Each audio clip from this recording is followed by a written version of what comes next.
वाराणसीच्या रामघाटावर सांगवेत विद्यालयात गेल्या 200 वर्षात प्रथमच शुक्ल यजुर्वेद दंडक्रम पारायणानं सध्या सर्वांचं लक्ष वेधलं।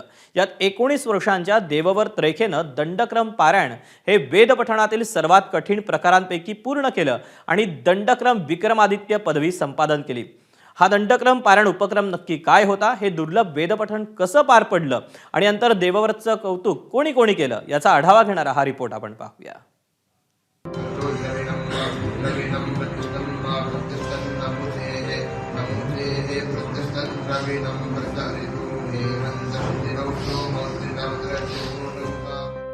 वयाच्या अवघ्या 19व्या वर्षी काशीच्या पवित्र भूमीत 200 वर्षांनंतर घडलेला एक चमत्कार।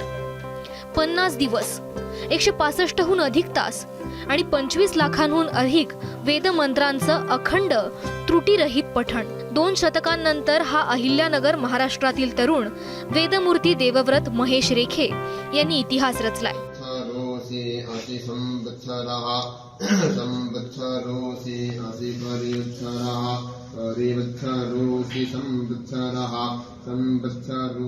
काशीमध्ये मागील 50 दिवस चाललेल्या दंडक्रम वेद पारायणाचा भव्य समारोप झाला। वेदांच्या माध्यंदिनी शाखेतील कठीण मंत्रांचं ग्रंथ न पाहता रोज 4 तासांचं दंडक्रम पठण झालं आणि तेही त्रुटीरहित।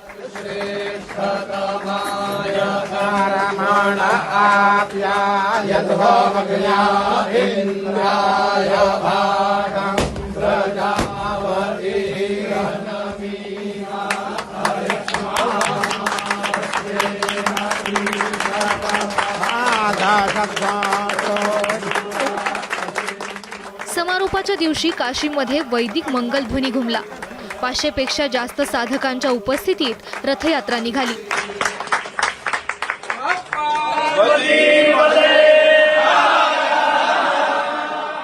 दरम्यान हे दंडक्रम पारायण म्हणजे काय ते समजून घेऊयात। वेदपठणातील सर्वात कठीण प्रकारांपैकी एक म्हणजे दंडक्रम पारायण। मंत्रांची विशिष्ट कठोर क्रमानं पुनरावृत्ती यामध्ये होते। रोज जवळपास 2000 मंत्रांचं पठण 50 दिवस केलं जातं, ज्यात मंत्रांचे सरळ उलटे आणि पुन्हा उलट सरळ स्वरूपक्रम अचूक स्वरसंयमासह उच्चारावे लागतात। या अद्वितीय कामगिरीबद्दल शृंगेरी पीठाच्या वतीनं देवव्रत यांचा भव्य सत्कार केला।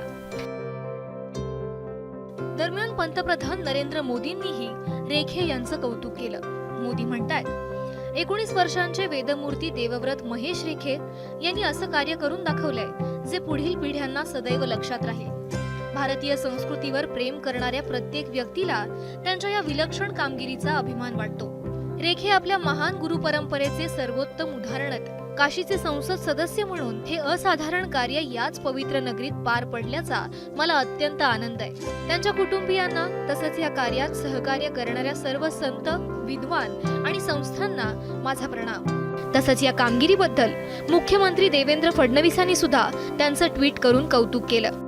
वयाच्या अवघ्या 19व्या वर्षी श्री क्षेत्र काशी इथे 50 दिवसांपासून 165 तासांपेक्षा जास्त काळ अत्यंत कठीण अशा दंडक्रमचं पारायण करून दंडक्रम विक्रमादित्य पदवीस प्राप्त झाल्याबद्दल अहिल्यानगर महाराष्ट्र येथील वेदमूर्ती चिरंजीव देवव्रत महेश रेखे यांचे मनापासून अभिनंदन आणि वैदिक परंपरेचे तेज असेच उजळवत राहो ही मनस्वी शुभेच्छा, असं मुख्यमंत्री म्हणाले।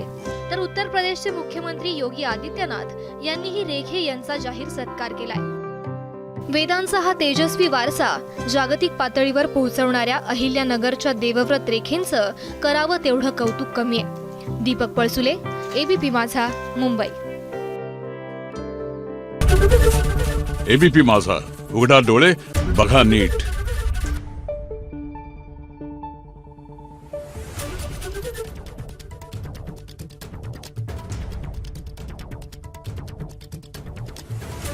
Thank you.